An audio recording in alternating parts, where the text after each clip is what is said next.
তো বরকতময় একটা মাস, যে মাসে যে আল্লাহ তাআলার কাছে যত বেশি আমাদের প্রিয় হওয়া যায়।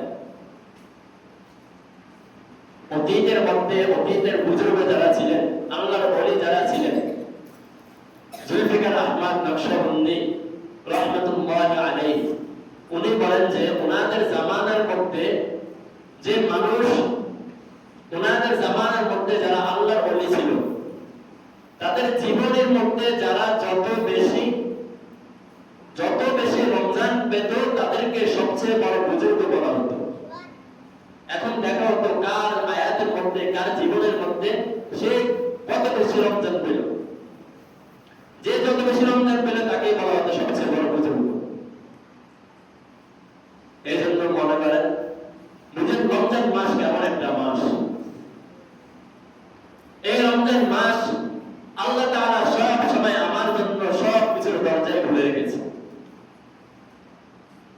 কোনো কিছুর দরজা আমার জন্য বন্ধ রাখেন নাই, সব কিছুর দরজায় আমার জন্য খুলে রেখেছে। এখন এই বরকতময় মাসকে আমরা কিভাবে মূল্যায়ন করব, কিভাবে এই রমজান মাসটা আমরা কাটাবো? এখন তো রমজান মাত্র শুরু। গত বছর রমজান আমাদের থেকে কিভাবে চলে গেল আমরা নিজেরাও বুঝতে পারিনি। গত বছর রমজানটা কিন্তু অনেক দ্রুত চলে গেছে। তাহলে এই বছর রমজান আমাদের থেকে কত তাড়াতাড়ি অতিবাহিত হয়ে যায় আমাদের জানা নেই।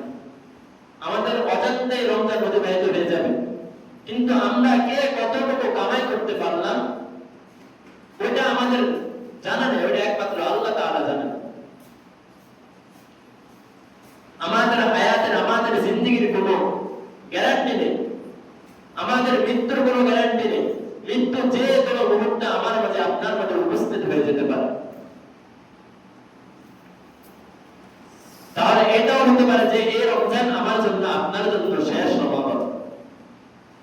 আমার জন্য, আপনার জন্য শেষ সমাগম হতে পারে এটাই আমার জীবনের শেষ রমজান।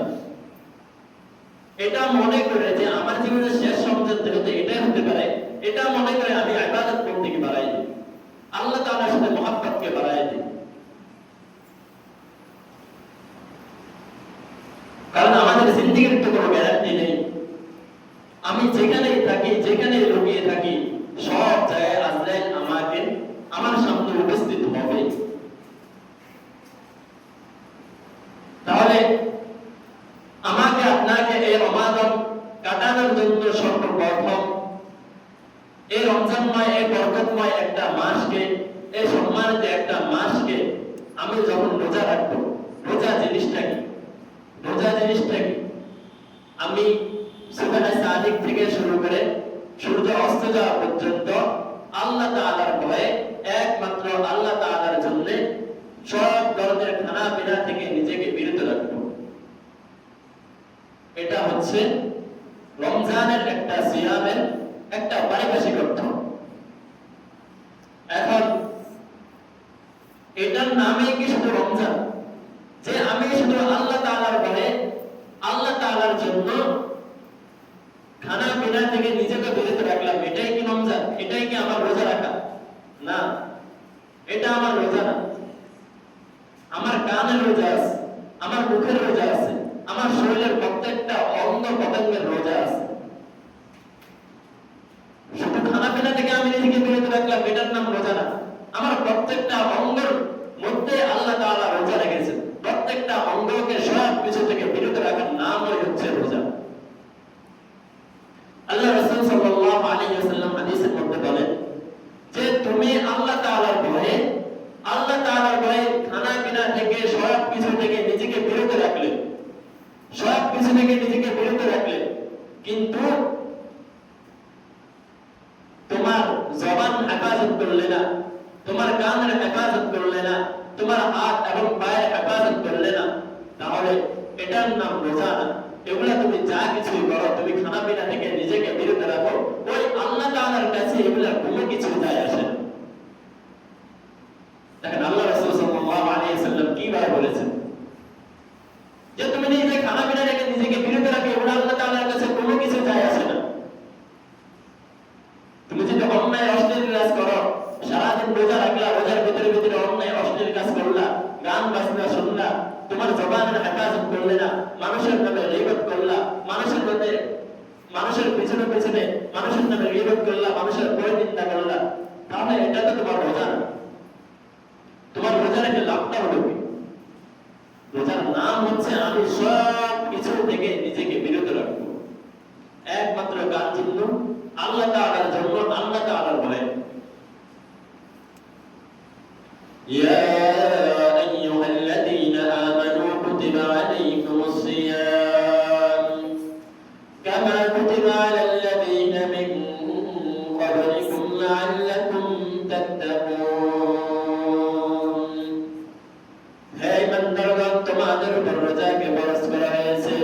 শুধু তোমাদের উপর রোজাকে ফরজ করা হয় না, অতীতের যুগে আল্লাহ তাআলা যত মানুষকে দুনিয়াতে প্রেরণ করেছেন, আল্লাহ তাআলা তোমাদের অতীতের মানুষদের উপর রোজাকে ফরজ করেছেন।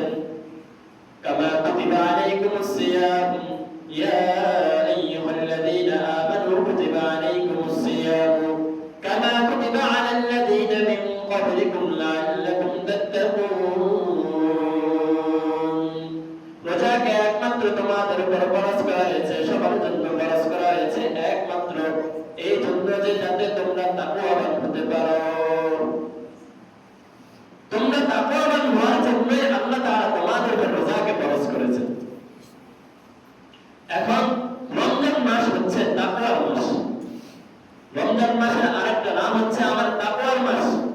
আমি আল্লাহ তাআলার ভয়ে নিজেকে কি করলাম, নিজের সাথে কি করলাম, আল্লাহ তাআলার ভয়ে রমজান মাসে কি করলাম।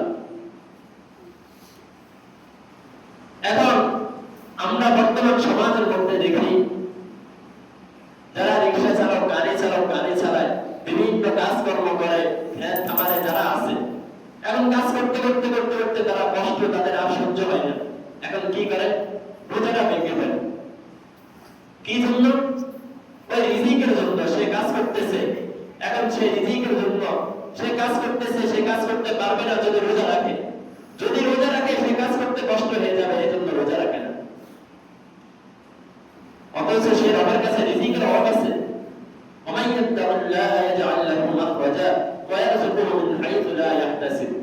তুমি শুধু তোমার রবকে একবার ভয় করে দেখো, তোমার রবকে একবার ভয় করে দেখা শুধু তুমি, তোমার জিন্দেগীর মধ্যে কোনো রিজিকের অভাব থাকবে না। এই হিসাব ছাড়া তোমাকে আল্লাহ তাআলা রিজিক দান করবেন, এমন রিজিক দান করবেন যার কোনো হিসাব নেই। আল্লাহ তাআলাকে ভয় করার কারণে হযরত ইউসুফ আলাইহিস সালামকে দেখেন না কি করলেন আল্লাহ তাআলা। হযরত ইউসুফ আলাইহিস সালামকে জুলাইখা যখন ডাকলেন, তখন কি ইউসুফ আলাইহিস সালাম গেলেন? যখন তার কাছে ডাকলেন তখন ইউসুফ আলাইহিস সালাম তার কাছে যান নাই। কেন যান নাই? একমাত্র আল্লাহ তাআলার ভয় ওনার ভিতরে ছিল। এই জন্যই তো যখন তিনি জেল থেকে বের হয়েছেন, আল্লাহ তাআলা তাকে খাদ্যমন্ত্রী বানিয়ে দিল। আল্লাহ তাআলা তাকে মিশরের খাদ্যমন্ত্রী বানিয়ে দিল। তাহলে হযরত ইউসুফ আলাইহিস সালামকে একমাত্র আল্লাহ তাআলার ভয় করার কারণে, আল্লাহ তাআলাকে ভয় করার কারণে, নিজের ভিতরে তাকওয়া থাকার কারণে আল্লাহ তাআলা তাকে রিজিকের কোনো কিছু অভাব রাখেন নাই। কিন্তু কি করলেন? এর চেয়ে তিনি তাকে খাদ্যমন্ত্রী বানিয়ে দিলেন। তাহলে রমজান মাসে আমাদের সবচেয়ে বেশি নিজের ভিতরে তাকওয়া রাখতে হবে। সাহাবায়ে কেরাম রাদিয়াল্লাহু তাআলা আনহুম নিজেদের রমজান মাসে যা আমল করেছেন, যত আমল করেছেন, আমরা মনে হয় সারা বছর তত আমল করিনি। আমরা মনে হয় সারা বছর তত আমল করতে পারি না। সাহাবায়ে কেরাম রাদিয়াল্লাহু তাআলা আনহুম রমজান মাসে যত আমল করেছেন, আপনি দেখেন সাহাবায়ে কেরাম রাদিয়াল্লাহু তাআলা আনহুদের জীবনী দেখেন, তারা কি করতেন। আল্লাহ রাসূল সাল্লাল্লাহু আলাইহি সাল্লামের যখন রমজান মাস আসতেন, আল্লাহ রাসূল সাল্লাল্লাহু আলাইহি সাল্লাম তিনটা কাজ করতেন। তিনি এত নামাজ পড়তেন যে বলা আছে যে আল্লাহ রাসূল সাল্লাল্লাহু আলাইহি সাল্লামের পা মোবারক খুলে যেত। দাঁড়াতে আল্লাহ রাসূল সাল্লাল্লাহু আলাইহি সাল্লামের পা মোবারক খুলে যেত, এমন অবস্থা হয়েছিল। আল্লাহ রাসূল সাল্লাল্লাহু আলাইহি সাল্লাম রমজান আসলে সবচেয়ে বেশি দোয়া করতেন। অনেক বেশি দোয়া করতেন আল্লাহ তাআলার কাছে। রমজান মাস হচ্ছে আমার আপনার গুনাহ মাফ করার একটা মাস। এটা হচ্ছে আমার জন্য আপনার জন্য সুযোগের একটা মাস, যে আল্লাহ তাআলার কাছে নিজের গুনাহগুলো মাফ করে দিব। আল্লাহ তাআলার কাছে নিজের গুনাহগুলো মাফ করে দিব। আর সারা বছর তো আমরা খাবার দাবার খাই, সারা বছর তো আমরা সব কিছু করি,